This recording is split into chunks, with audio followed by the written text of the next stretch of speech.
Pewarta. Saat ini kita menyaksikan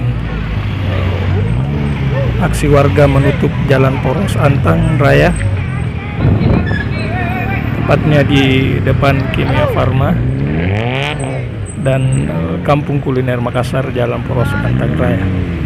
Saat ini warga memprotes adanya penguasaan setiap atau aktivitas yang rencana akan dilakukan oleh objek tertentu di lapangan yang berada di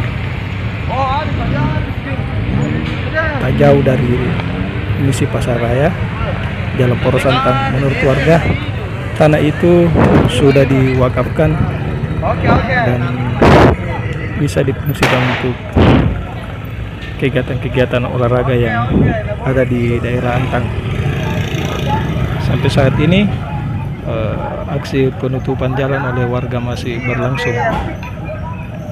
Setelah sholat Jumat, warga kemudian berbondong-bondong menutup jalan Poros Antang, sehingga baik kendaraan roda 2 dan kendaraan roda 4 tak bisa melewati sementara jalan poros ini.